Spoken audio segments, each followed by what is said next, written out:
Hello, everyone, and welcome to another episode of the Reinsurance Podcast. I am your co-host, Jerad Lee. And I'm Ben Rose. Good to see you, sir. And you. And today is one of our favorite episodes, News Roundup. Indeed. And it's on a special month, which on the date-time continuum is literally date time, because February is the month of love. That was my Valentine's Day. I feel like you've been working on that for weeks. No, just at the start of the month, you're like, I know what I'm going to do for the News Roundup. That's because I've been staring at too many data columns. I have dates and times in them. But as always, short, sweet, to the point, jumping right in. There's an interesting article that came out from Parametrics, which is talking about building cloud outage coverage and then using the ILS market to sort of source capacity for this space. The thing that jumped out to me in this article was the market size is currently about 550 billion, and they think that will nearly double next year. It is super interesting. I think what's exciting as well from my perspective is I actually remember them pitching on the same stage as us in San Francisco in 2020, just before the world shut down for the pandemic, way back at Plug and Play and SureTech. Yeah. But anecdotes aside, what's the next news item? but then, so moving right on from there is almost in the same vein. There was some work that came out with Brit. Their cyber consortium is increasing their capacity 50%. Right, there's this real pull in the cyberspace, not only in the appetite for people to buy it, but also an improving understanding of that risk and where that might go. Yeah, it's one of the most talked about questions at the moment in the market. What will happen to cyber rates as cyber capacity and cyber demand sort of climb together, right? Yeah. The world wants to be insured against cyber. The world wants to sell cyber insurance. Yeah. Who will win in the race between supply and demand? Well, and there's this growing awareness and maybe concern, but at least awareness of what might a big cyber cat event look like, right? And the cloud outage coverage is kind of trying to address that and protect against that. There's, more and more policies trying to plan and write exclusion clauses against stuff, but everyone feels like they know it will come. They don't know what it quite looks like yet, but that's interesting. That market's, it's hardening a bit. The data's still not as good as people would want it to be to help them really understand the risk. There's not the historical data to make it clear to people what people are writing. So it's certainly one of the more fascinating spaces. But nothing. That's not to say that there's nothing going on in traditional markets either, I suppose. No, well, yeah, and talking about catastrophes, you have the Turkish earthquake and now second Turkish earthquake that's happened.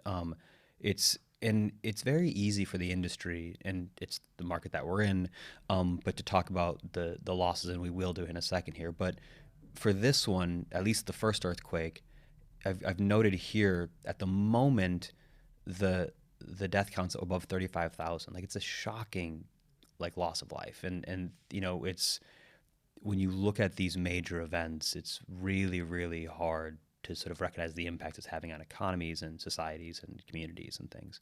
But when you look at it from an insurance lens, it's another sort of difficult one because the economic loss in Turkey, again, to date, is estimated around 20 billion. The insured loss is about 2.4 billion. So again, you saw something similar in Chile in 2010. You saw something similar in Ecuador in 2016, where you had this significant delta between what the economic impact of these massive events was, and then sort of how much insurance had been purchased and the coverage that kind of is there to help rebuild those communities. So I think that's a really interesting discussion. We talk a lot on this podcast about protection gaps and these kinds of things, but it's oftentimes most highlighted in these geographies that have suffered from major catastrophes. Absolutely, and I think we're watching closely as the industry comments on the protection gap again, and yet still the industry doesn't really do all that much to step in and try and figure out ways to access and promote insurance coverage in more underinsured markets. Yeah. But then turning, I guess, to insured markets, it's also been a very interesting story there as results season starts to come out. I think what's been most notable, obviously, we've talked a bunch about how we had the hardening of the market, the flight of capital, all sorts of things going on at 1/1 that meant suddenly it was musical chairs as about a sixth of capacity disappeared in the reinsurance markets. But actually, I think it's been quite a mixed bag of results looking at the first few to come out. We've seen Amlin and we've seen AIG and we've seen Swiss Re and a few others sort of stating their case and releasing earnings statements. But you couldn't really say that it's gone in favour of any one class overall. I mean, I think everybody agreed that you'd rather be a seller of reinsurance than a buyer at 1/1 just gone. But in terms of actual results and how they've turned out for the prior year, we've had cedents being able to put forward actually really quite strong results. I think AIG's GI unit got their record year for profitability.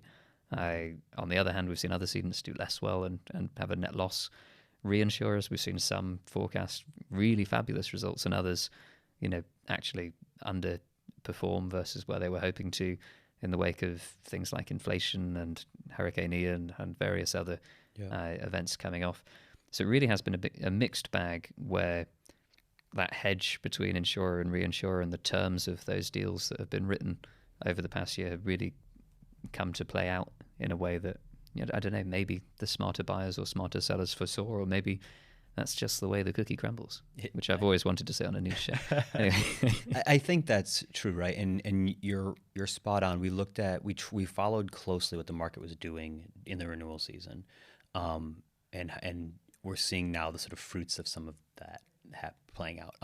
The brokers also have seemed to be reporting on the whole quite good upticks, at least in the reinsurance teams and their profitabilities. Big organic growth amongst the big players, interestingly. Yeah, which I think that will be fascinating to watch because their clients are certainly paying quite a lot more in premium, but the market's getting very hard, and that's when the brokers do the most work. So I could easily see them making the case that, we grew organically, but we really had to dig to get this deal done for you, and that being very evidenced. So that's interesting. The other one that I saw that I think talks a bit about sort of the renewal cycle in retrospect was Liberty came out and had a piece that talked about how as the market shifted early in the season, as we sort of discussed on the show, you saw some reinsurers really putting their foot down and anchoring a really hard position.